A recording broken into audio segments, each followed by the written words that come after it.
இப்போது புதிய அறிமுகம் ஆச்சி ஹோட்டல் சாம்பார் 50 கிராம் ரூபாய் 20 மட்டுமே. மிஸ்டர் கோல்ட் கடலை எண்ணெய் 1 லிட்டர் வாங்கி ஸ்கிராட்ச் கார்டில் இருக்கும் நம்பரை அப்லோட் பண்ணுங்க, 50 ரூபாய் கேஷ்பேக் பெறுங்க. ஃபிலிம் இன்ஸ்டியூட்டில் படிக்கும்போது எங்கள் ஃபிலிம் சிட்டியில் வந்து இப்போ வாலி பட ஷூட்டிங்லாம் நடந்திருக்கு. நான் சிவா எங்களோட பேட்ச்மேட்ஸ் எல்லாரும் வேடிக்கை பார்த்துருக்கு. நிறைய படம் நடந்திருக்கு. அதில் அஜித் சார் படம் காதல் கோட்டை.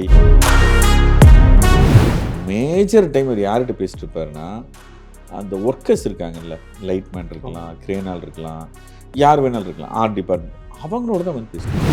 ஜென்யூனாக அவங்க வந்து பாதிக்கப்பட்டிருக்காங்க, ஜென்யூனாக அவங்களுக்கு ஹெல்ப் வேணும் அப்படின்னா அது வந்து இந்த இதுலேயே அவர் வந்து கேதர் பண்ணிடுவார். ஏதோ ஒரு வகையில் அவங்களுக்கு அது ஹெல்ப் போயிடும்.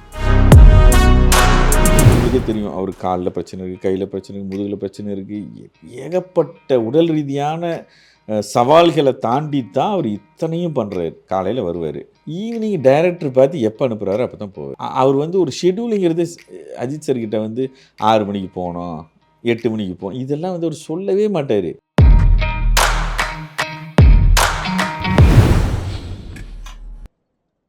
அஜித் சார் கூட உங்களுடைய அந்த பயணம் வந்து ரொம்ப ஒரு 4 படங்கள், அவ்வளோ சீக்கிரம் வந்து ஒரு ஆக்டர் ஒரு டீம் கூட பயணிக்கிறது, ஒரு 2 படம் அப்படின்னாலே இப்போலாம் வந்து ஒரு ஆச்சரியமாக பார்க்குறேன். ஆனால் 2 படம்னாலே அப்போது அது எவ்வளோ வந்து ட்ரஸ்ட்டு வச்சு அந்த டீமே வந்து அவர் இது பண்ணுறாரு அப்படின்ற மாதிரி. ஸோ 4 படங்கள் அதெல்லாமே சாதாரணமான விஷயம் கிடையாது. அதுவும் அவ்வளோ ஒரு அந்த மனிதர் பற்றி நிறைய கேள்விப்பட்டிருப்போம், அவருடைய ஹியூமனிட்டியாக அவர் எந்த மாதிரி ஒரு இது பண்ணுவார் அப்படின்னு சொல்லி. ஸோ திரும்பி பார்க்கும்போது உங்களுக்கு பர்சனலாக ஒரு பெரிய டேக் அவேவாக இருந்திருக்கு அவர் கூட பழகுன அந்த டேஸ் அப்படின்றதுல என்னென்ன சொல்லுவீங்க சார்? நிறைய இருக்கும் ஆப்வியஸாக, அதில் உங்களுக்கு ஹைலைட்டாக இருக்கிற விஷயங்கள் என்ன சார்? என்னோட சினிமாட்டோகிராஃபர் என்னோட ஜேர்னியில் வந்து அஜித் சாரோட படம் பண்ணுவேன் அப்படிங்கிறத வந்து வீரம் படத்துக்கு முன்னாடி என்கிட்ட யாராவது கேட்டிருந்தாங்கன்னு வைங்களேன், என்னால் நம்பியிருக்கவே முடியாது. ஏன்னா அந்த அந்த இடத்துக்கு நான் வரவே இல்லை. அப்போது நான் வந்து ஒரு அப்கமிங்கில் இருந்த ஒரு சினிமாட்டோகிராஃபர் தான் நான் வந்து ஃபிலிம் இன்ஸ்டியூட்டில் படிக்கும்போது எங்கள் ஃபிலிம் சிட்டியில் வந்து அப்போ வாலி பட ஷூட்டிங்லாம் நடந்திருக்கு. நான் சிவா எங்களோட பேட்ச்மேட்ஸ் எல்லாரும் வேடிக்கை பார்த்துருக்கு. நிறைய படம் நடந்திருக்கு. அதில் அஜித் சார் படம் காதல் கோட்டை, இதெல்லாமே நான் இன்ஸ்டியூட்டில் படிக்கும்போது ஷூட்டிங் நடந்திருக்கு, நான் பார்த்துருக்கேன் அவரை. நம்மெல்லாம் அப்போ வந்து சார் அப்போ நல்லா அப்போவே ஃபேம் ஆகிட்டார் அஜித் சார். ஸோ நாங்கள்லாம் பேசிட்டு இருப்போம், அவர் படம்லாம் நம்ம பண்ண முடியுமா, அப்போ நம்ம ஸ்டூடெண்ட்டாக அந்த ஆசைகளை தான் பேசுகிறீங்களே தவிர, சினிமாவுக்கு வந்தோன்னே கூட எனக்கு வந்து அந்த இடம் வந்து எப்போ நான் அடைவேன் அப்படிங்கிறது வந்து எனக்கு பெரிய கேள்விக்குறியாக தான் இருந்துச்சு. பட் அஜித் சாருடைய பெருந்தன்மை என்ன அப்படின்னா, சிவா வந்து வீரம்னு ஒரு படம் கதை சொல்லி ஓகே பண்ணுறாரு. அன்னைக்கு அவர் இருந்த பொசிஷனுக்கு அவர் யாரை வேணாலும் கேரமன் ரெக்கமெண்ட் பண்ணலாம். ரெக்கமெண்ட்னா அவர் கம்ஃபர்டபுளான கேரமன் யாரை வேணாலும் சொல்லலாம், அல்லது யாராவது மார்க்கெட்டில் அன்றைக்கி யார் லீடிங்கில் இருக்காங்க அல்லது ரொம்ப டேலண்ட்டாக இருக்காங்க, ஏதோ ஒரு ஃபேக்டரில் வந்து அவர் வந்து சஜஸ்ட் பண்ணுறதுங்கிறது வந்து ரொம்ப காமன் தான். இது ஒன்றும் தப்பெல்லாம் ஒன்றுமே கிடையாது, வெரி காமன். இது டிஸ்கஸ் பண்ணுறது, டைரக்டர் ஓகே ஆகிட்டாருன்னு யார் கேமராமேன், யார் மியூசிக் டைரக்டர், யார் எடிட்டருங்கிறது ஜென்ரலாக டிஸ்கஷனில் வர்றது தான்.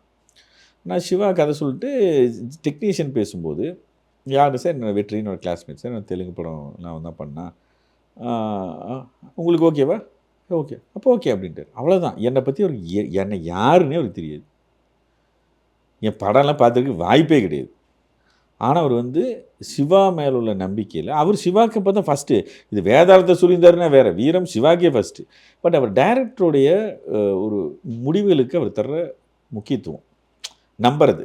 டைரக்டர் வந்து தனக்கு ஒரு டெக்னீஷியன் டைரக்டர் கேட்குறாருன்னா ஏதோ ஒரு வகையில் அவங்களுக்கு வந்து ஒர்க் பண்ணுறதுக்கு அவங்களுக்கு கம்ஃபர்ட்டாக இருக்குது அப்படிங்கிற ஏதோ ஒரு ஆங்கிளில் தானே டைரக்டர் ஒரு டெக்னீஷியனை கேட்பாங்க. அன்னைக்கு ஒத்துக்கிட்டாரு.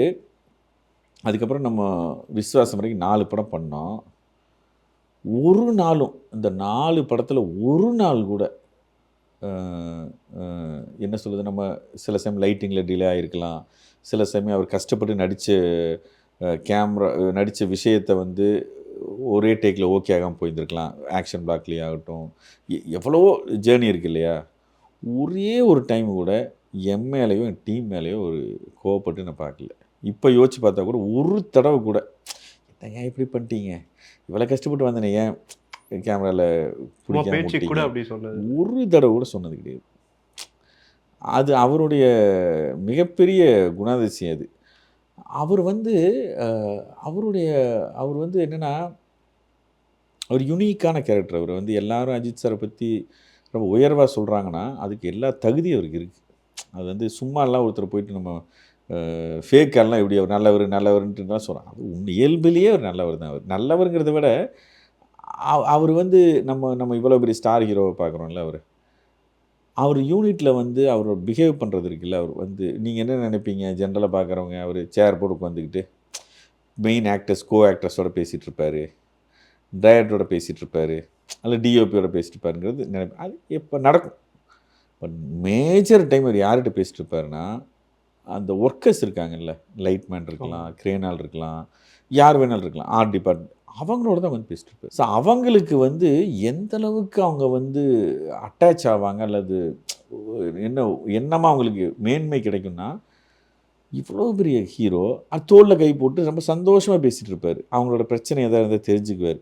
ஜென்யூனாக அவங்க வந்து பாதிக்கப்பட்டிருக்காங்க, ஜென்யூனாக அவங்களுக்கு ஹெல்ப் வேணும் அப்படின்னா அது வந்து இந்த இதுலேயே அவர் வந்து கேதர் பண்ணிடுவார். ஏதோ ஒரு வகையில் அவங்களுக்கு அது ஹெல்ப் போயிடும்.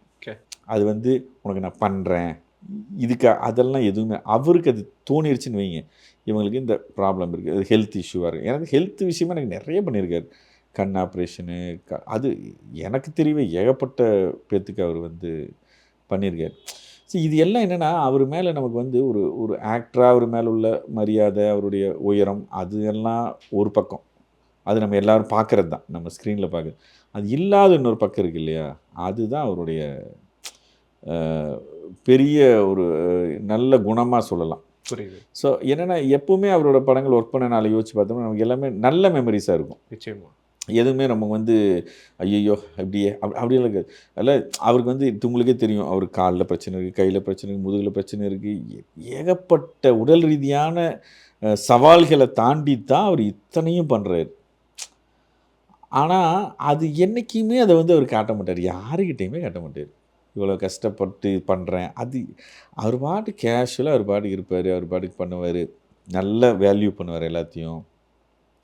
ஹோஸ்ட் பண்ணுறது யார் புது ஆக்டர் வந்தாலோ புது டெக்னீஷியன் வந்தாலோ அவங்களுக்கு அவர் தர்ற இம்பார்ட்டன்ஸு, அவங்கள அந்த இடத்துக்குள்ளே ஜெல்லாக வைக்கிறதுக்கு என்னென்னலாம் விஷயங்கள் வந்து பண்ணினோம்னா அவங்க கம்ஃபர்ட் ஆவாங்க அப்படிங்கிறது ஒரு மாதிரி அவருடைய எனக்கு வந்து லைஃப் லாங் நான் வந்து ரொம்ப மகிழ்ச்சியாக நினச்சி பார்க்குற விஷயங்கள் வந்து அஜித் சார் படங்கள் ஒர்க் பண்ணதும் கண்டிப்பாக இருக்கும். புரியுது. அதுதான் மோஸ்ட்லி செரிஷபிள் மெமரி எல்லாமே அதுதான் அவரோட ஜேர்னி வந்து அவரோட படம் பண்ணும்போது நமக்கு பெரிய டென்ஷன் எல்லாம் இருக்காது.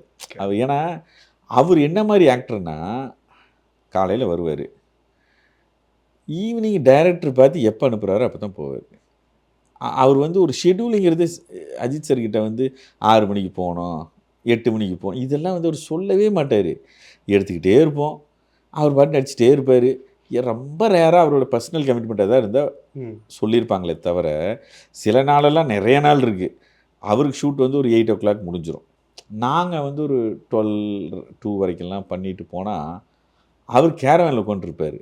அப்போ அவரோட அசிஸ்டண்ட்டு சொல்ல, சார் வந்து சார் வெயிட் பண்ணுறாரு, அவர் தான் 8 மணிக்கே முடிஞ்சு அங்கங்கே வெயிட் பண்ணுறாருன்னா போட கேரவேனில் உட்காந்துருப்பார். சிவா நாங்களாம் போய் சார் என்ன சார், என்னங்க ரூமில் போய் என்னங்க பண்ணுறது, அதனால் சரி இங்கேருந்து வாங்க அப்படி டின்னர் சாப்பிட்டுப்போம் அந்த மாதிரி ஒரு ரொம்ப ஜோவியலாக இருப்பார். இது ரொம்ப ரேர் குவாலிட்டின்னு வைங்களேன்.